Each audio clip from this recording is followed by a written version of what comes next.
You want to stop working in 10 years. So you do the obvious thing. You work out what you need saved. Then you divide by 120 months to see how much has to go in each one. Say you are 55, you want to stop at 65, and you want $55,000 a year to live on. That calculation comes back at $80,293 a month, which is more than most households take home. So the answer looks like no, and most people stop there. But that calculation is wrong for almost everybody who runs it. It assumes you have nothing saved today, that no other income will ever arrive, and that your portfolio pays for every dollar of your retirement. Correct those assumptions, and the same retirement needs $2,149 a month.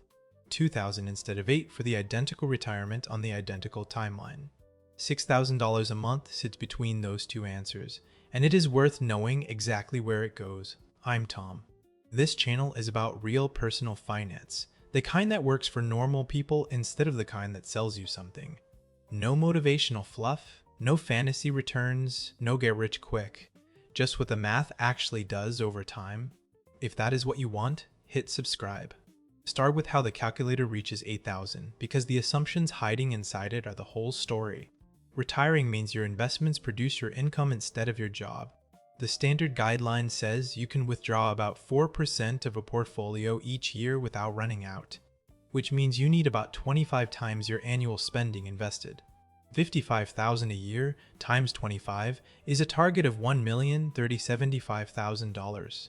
Reaching that in 10 years takes $8,293 a month for 120 months. That assumes a 7% return after inflation. 7% is roughly what American stocks have delivered over the long run. Put that against a real paycheck. The median American household takes home about $5,200 a month after tax. The requirement is 160% of everything a typical household earns before they have eaten anything. And here's the figure almost no video on this topic shows. You have to invest $8,300 a month and simultaneously live on the $55,000 a year you are trying to fund. That means about $12,877 a month landing in your account after tax. That is $154,000 a year of take-home pay. For most people, it means a gross household income around $200,000. To retire in 10 years on a modest income, you need a large income first. That is the sentence that gets left out of every video with this title, and it is the whole reason so few people do it. In a 10-year plan, you supply most of the money. Investing $8,300 a month for 10 years means you personally contribute $995,000. The market adds the remaining $380,000, which is about 28% of the total. Stretch the same target out to 20 years and the split flips. Your contributions fall to $2,795 a month, and the market supplies more than half of the total. Over 30 years, the market supplies about 2/3 of it, and your own contribution falls to roughly $1,200 a month. So the reason 10 years is brutal is not that compounding fails. It is that 10 years does not give compounding enough room to participate. You are the engine, and growth is a passenger. None of that is useful as discouragement, so let me be precise about what it means. The 10-year goal is not impossible. It is conditional, and once you can see which conditions move it, you can decide which ones you actually have access to. There are 5 levers, and the last one is not really a lever at all. The first lever is what you already have, and it is the most powerful of the 4. Everything above assumes you start from zero. Almost nobody watching this does. Take that same $1,375,000 target over 10 years. From zero, it costs $8,293 a month. Start with $100,000 already invested, and it drops to $7,107, 14% less.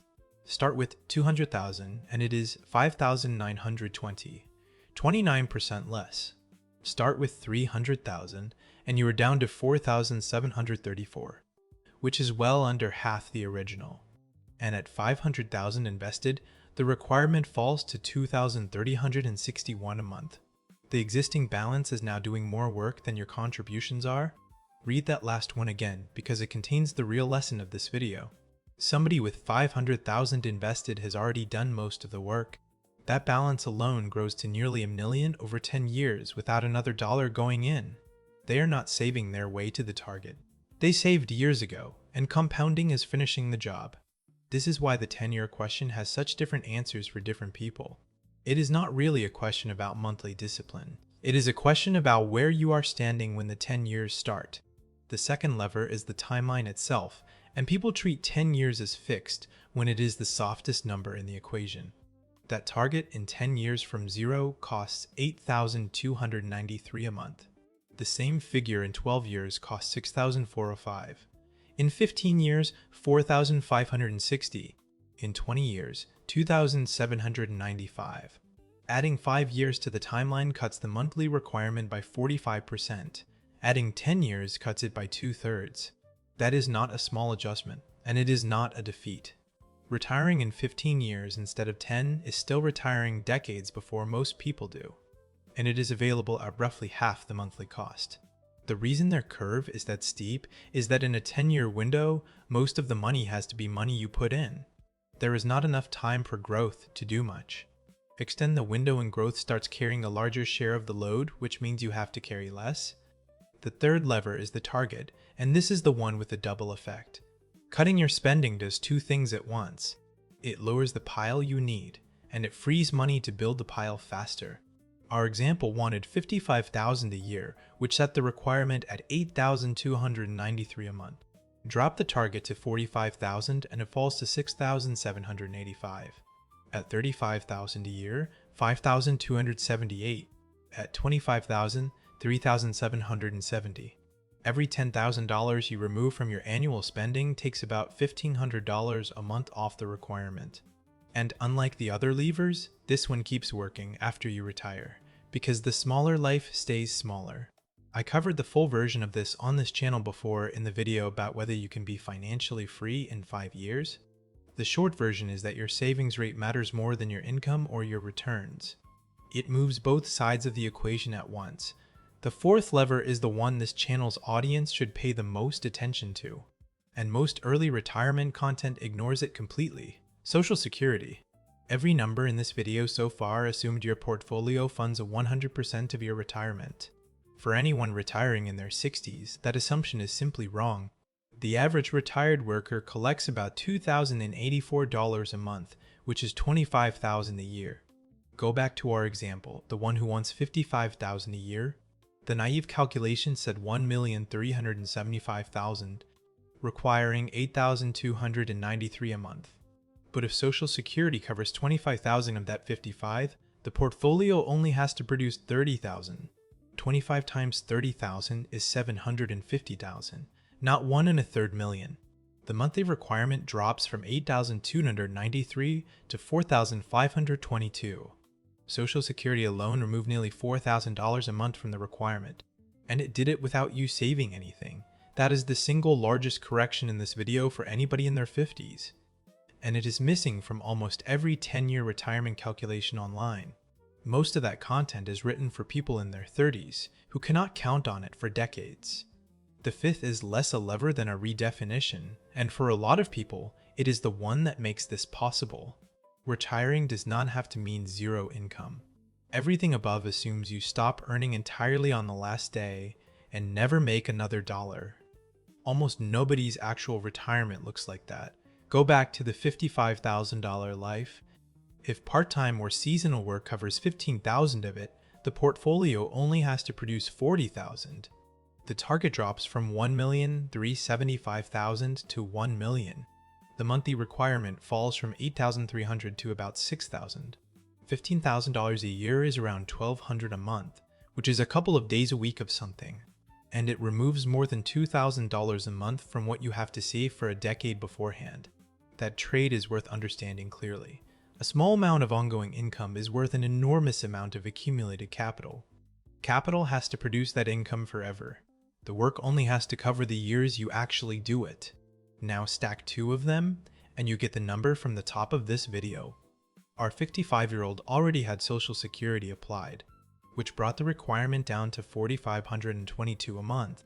Give them one more thing that is true of most people at that age. $200,000 already invested. That balance grows to about $393,000 over the 10 years without a single additional dollar going. So the contributions only have to produce the remaining $357,000. $2,149 a month. That is the number I opened with, and it took 2 corrections to get there. Nothing about the person changed. $2,149 a month is still a serious commitment. It is not a number most households can find casually, but it sits inside the range of things a normal household can attempt, and $8,000 does not. The difference was never the strategy, it was counting the things they already had. And notice which of them did the heavy lifting. Social Security took the requirement from $8,000 to $4,500. The existing balance took it from $4,500 to $2,000. Neither of those is something you do over the next 10 years. Both were already true on the day the question got asked, which means the honest first step is not to save harder. It is to stop leaving those 2 things out of the calculation. There is a gap in that plan I have to point out because it catches early retirees hardest. Retiring at 65 means 2 years before Social Security arrives at 67, and those 2 years have to come entirely from the portfolio. 2 years at $55,000 is $110,000 of bridge money, on top of everything else. That belongs in the plan rather than in a footnote. Notice what happened across those 5 levers. Not one of them was about picking better investments. What you already have, how long you take, how much you spend, what Social Security sends, and whether any income continues. Every one of them is a decision about the shape of your life rather than the contents of your portfolio. The fund you choose matters, it just cannot move a number like $8,000 a month. Now the honest limits, and there are 4. The first is that 7% is a long-run average, not a delivery schedule. I ran every 10-year stretch in the last century of American market returns. 4 of 91 finished negative and 9 came in under 3% a year. But here the arithmetic delivers a surprise and it runs against what I expected before I ran it.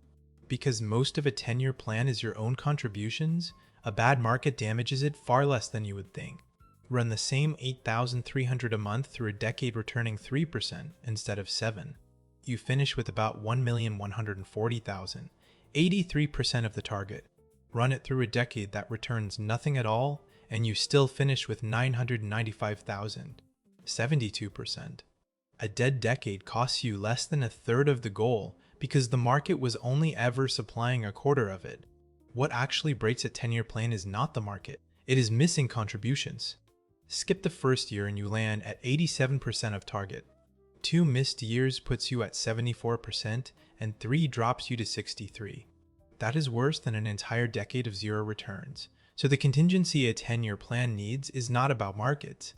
It is about protecting the contribution through a job loss, a medical event, or a family emergency, which is exactly what an emergency fund is for. The second is that 4% was designed around a 30-year retirement. Retire at 50 and the money may need to last 40 or 50 years, and the historical failure rate rises. Most people planning early retirement use 3 or 3.5% instead, which means multiplying spending by 33 rather than 25. On our $55,000 life, that is a target of $1.5 million rather than 1 1/3. It raises every number in this video by about 1/7. The third is health insurance, and for anyone retiring before 65, it is the largest unbudgeted item in early retirement. The enhanced subsidies that had made marketplace coverage affordable expired at the end of 2025. A 60-year-old couple can now face premiums that consume a meaningful part of the spending this whole plan was designed to fund. The fourth is that everything here assumes the contributions never stop. 10 years without a job loss, without a medical event, without a family member needing help. That is a strong assumption, and the plans that survive are the ones with room in them. So, your own number. It takes about 10 minutes. Do it even if you suspect the answer is discouraging. A specific number tells you which lever to pull. A vague sense of impossibility tells you to stop thinking about it.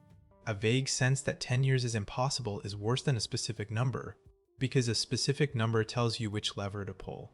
Vague discouragement tells you to stop thinking about it. Write down what you would spend in a year of retirement. Subtract whatever Social Security will send you, using your real figure from the Social Security website rather than the average I used here. Multiply what remains by 25. Then subtract what you already have invested, grown forward. A simple approximation is to double it if you have 10 years, since 7% roughly doubles money in a decade. Whatever gap is left is what your contributions have to cover.